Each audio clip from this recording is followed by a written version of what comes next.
Hi guys, welcome back to my channel. On today's video, we are cooking a pollo guisado. And this video is because I hear many people asking about how do I cook pollo guisado. And I know I haven't made a cooking video in a while, so I think it is time. And what better way to do a delicious pollo guisado that we love here in Dominican Republic. And here are the ingredients that I'm gonna use. Of course, my chicken. And this is just breast. Everybody here in this house prefer breast. So this is what we buy, unless that we're gonna fry the entire chicken. But unless we cook breast, that's what we have here today. But you know, you can cook any part of the chicken that you prefer. And most of the ingredients that I use, it is natural ingredient like oregano, red onion, garlic that we're gonna smash here in my pilon, tomato, chicken cube, black pepper. I know a lot of people don't use black pepper here in Dominican Republic. Not everybody cook with they put a little spicy, but we do eat with the spicy here. So we're gonna put some black pepper, salt, and sazon completo. So we are gonna start with our ingredient. We are gonna put the season in our chicken, and we typically leave it for about 30 minutes. This is if you have the time. Some people don't have the time because they in a hurry. They just season it, it started to cook right away. But we're gonna season it, leave it for about 30 minutes. That gives it a better flavor. At least that is how my mom taught me how to cook. So I leave it for 30 minutes, then we will start cooking. So let's get started.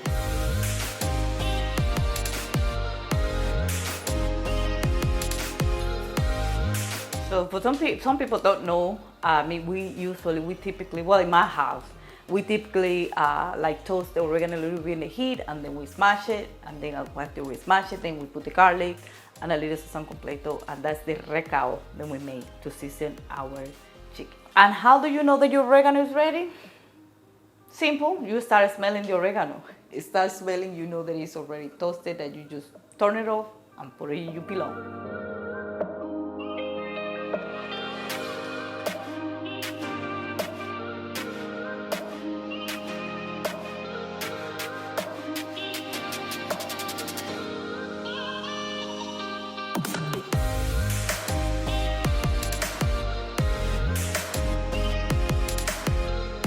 And I already know you're saying I didn't see the measurement. And I'm gonna tell you something about cooking.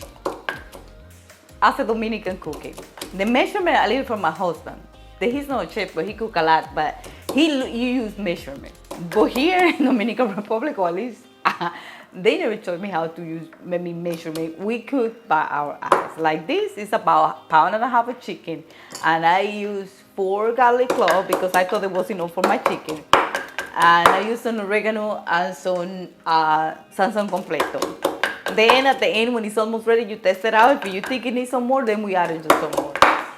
But this is my recaito, it's ready. And I'm gonna put this in my chicken. And some people usually use some little peppers that you use to cook. We call it ají gustoso, that they smash it also to season, but I don't like to cook with those peppers. Those are I'm not using. So you will see people that eat sometimes add other ingredients. That is depending on what you prefer. But this is the ingredients that I use. And of course, when I shot my chicken, it was already clean. I know that I didn't mention it, but it was already clean. So first, that's the garlic. Now we're gonna put my tomato. You can see I already cleaned my tomatoes as well. I'm gonna put 2 tomatoes, and like I say, I use pretty much what I use is those natural ingredients. I don't use what is all the thing that some people use? Some people use sazon, like those Goya sazon, liquid sazon. I don't use none of that sazon. This is all I use. And then at the end, I put a little sopita, but that sopita is gonna be pretty much at the end. I put a little bit more sazon completo. Pepper was right there, some pepper. I know some people would say that's a lot of pepper. And a little salt. And then if it needs more salt or it doesn't taste at the end with enough salt, then that's what we completed with the sopita.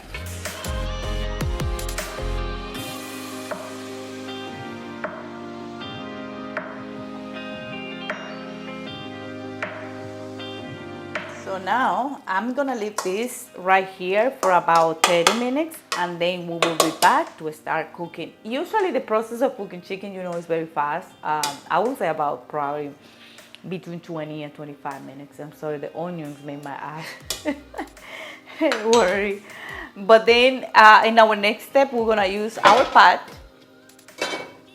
some oil and some sugar to make the meat a little brownish. I don't use tomato paste on my chicken guisado, so I just brown it with sugar.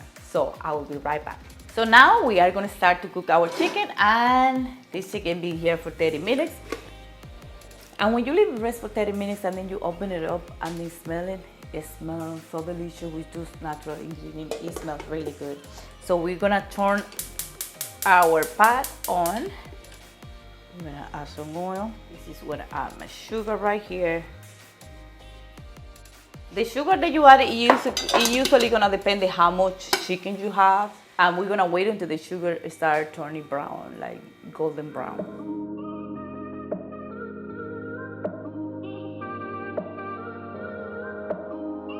So now it's time for us to add our chicken.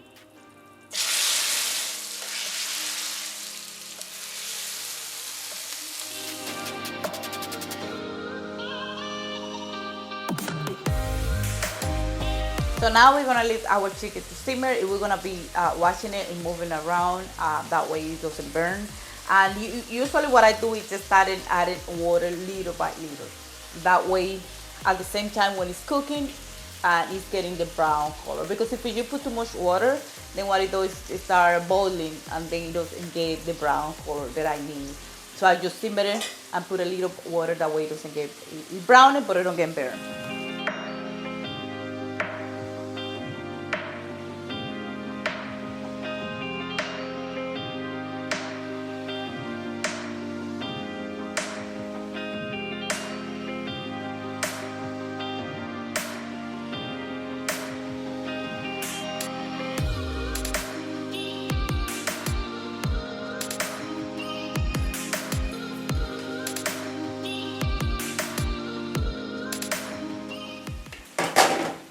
Well, as you can see, it's turning the color that I want, which is the golden brown. That way I don't have to put no tomato paste. So you can see it doesn't have any more like, how you say, water. But I'm gonna add the rest of my tomatoes and onion that I left for the end, because at the end I wanted to give it like the tomato make the sauce instead of using the tomato paste. That's what I left some for the end. While it finished cooking, the tomato can also cook and make the sauce. And now is the time where I add my chicken cube.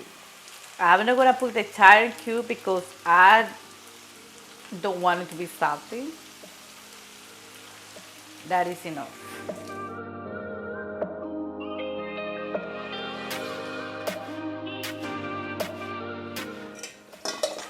Alright, you see how it is. I'm gonna make a little water, that way we create a little sauce that I know we need.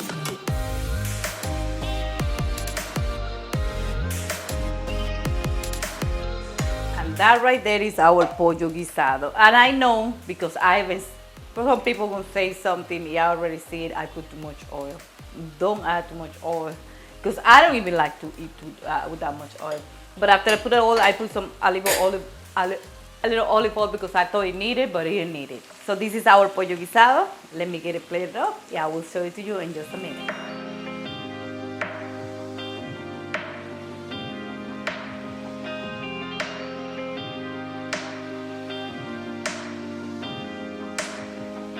So, well guys, this is how I cook my pollo guisado. You can still see is the smoke coming out because it's still very hot. And you can eat this pretty much with anything. White rice, moro, arroz con habichuela. This is how we typically eat it. And tostones, mango, yuca, with anything, even with pan, bread. You put some of these pollo guisado inside bread, you will enjoy it. So you can eat your chicken, pollo guisado, any kind you want, with any side dish that you want. How are we gonna eat it? my daughter loves white rice with everything. So I probably cook some white rice for her and my husband. So until next time, I will see you later. Bye.